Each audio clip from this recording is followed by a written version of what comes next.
Alright, it's QRZ time. Alright. So I'm going to have to figure out a different radio so I can do 60 meters. I'm going to have to figure out an antenna for 160.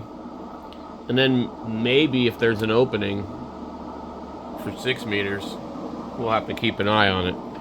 But I'm getting pretty good confirmations here.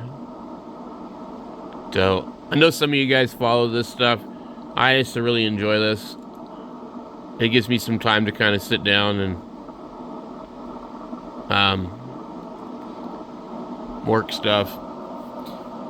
I would have liked to get a year where I get every single day, every single band, but that would be really hard to do. You got like 2 months to do this, basically. December and February. So I started on the 7th. Oh, we would, for 12 days, you'd be on the 19th. So we missed a day on 80. And I think 80 was my first day. Yeah, Randy was talking about it, and so I got Randy over there.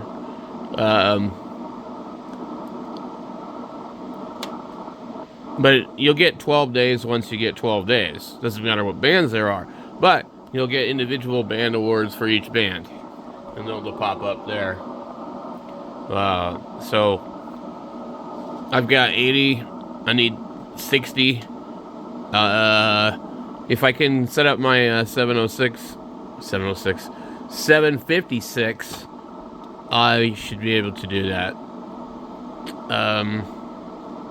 So today I need to get 17, 15, and 12. That should be pretty damn easy. We'll come in here to JTDX. We'll go on to 12 meters. And then sometimes I'll have to tune this. I made a chart, but usually I don't know. The problem with some of these bands is they really don't want to tune on an 80 meter loop. And I prefer to just kind of leave the tuner and bypass, and hopefully the radio will match it. But only certain bands. So actually we're tuned on 80 right now. On that. Okay. And it actually will tune 12 meters. Okay, now if I put it directly, I don't think it will. I can't remember. Okay, it will. And that's going to be the best case scenario.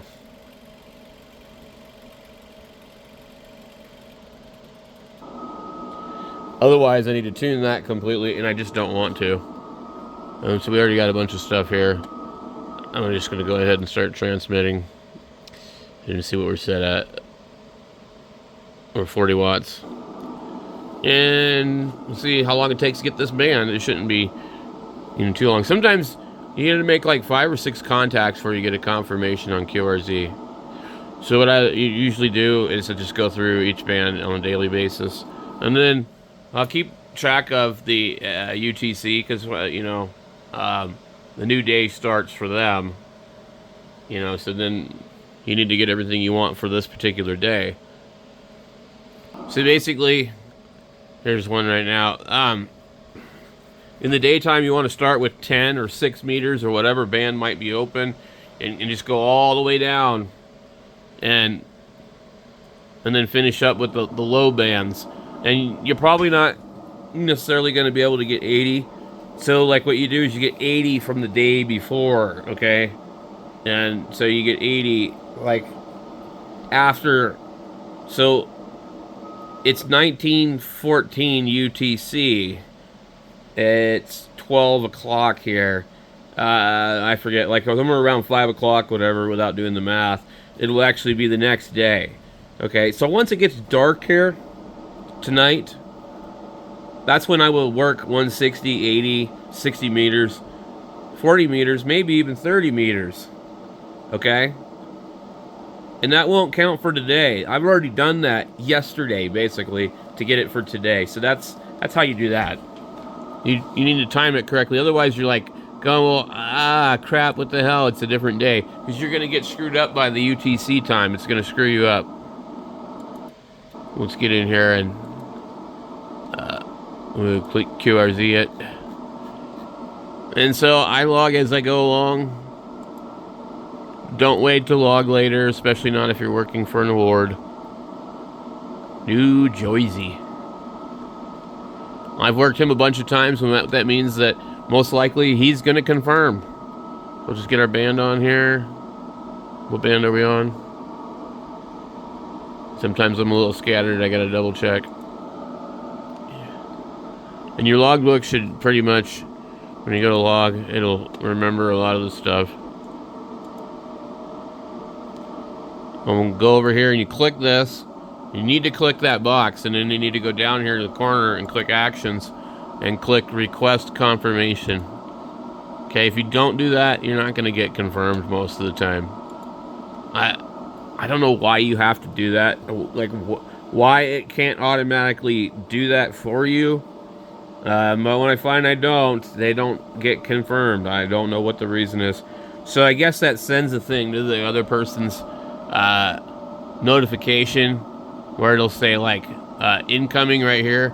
Look, I've got incoming, these ones here, which don't make any sense because some of them I don't even know. Now, if I don't catch these as they happen, I don't know what, I don't keep a paper log, okay? If they're not already in my log, I don't know where the frickin' hell they are, okay? Like, a couple of these, I know I worked on ft8. I don't know when I worked Brian, but he's got it in there, and I'm pretty sure I logged him, so I don't know why it's in here, which means that if I logged him and I have an incoming from him, it means they don't match. So, whenever time I get these, I usually just, I'll reject them and say, send me the details and I'll confirm. And that's what I do. Because I don't have it, obviously, in my log. Another thing that I usually do is I don't usually just sit here and call CQ. I find that that's not usually great, unless there's only a couple of people on here. I'll usually look for somebody here, like this guy here. I'll click on him, he's -6. That's a fairly strong signal. I'll look for the strongest signals. Usually if the signal is -22, anything above 20, I don't touch it. I don't even try. Okay, I don't know what kind of working conditions they have, but generally speaking, 5 to 10 watts is usually, good enough for most decent, equal communications. But what I find is, if you're running about 40 watts, 20 watts, and their signal is better than a -20, you're pretty good. Okay, see? And that's why I picked them. And see, but I've given him a -13, but for some reason, he's receiving me at a -3. That's a pretty big discrepancy. So you have to account for that kind of stuff. So, anyway, good luck out there, guys. And have fun.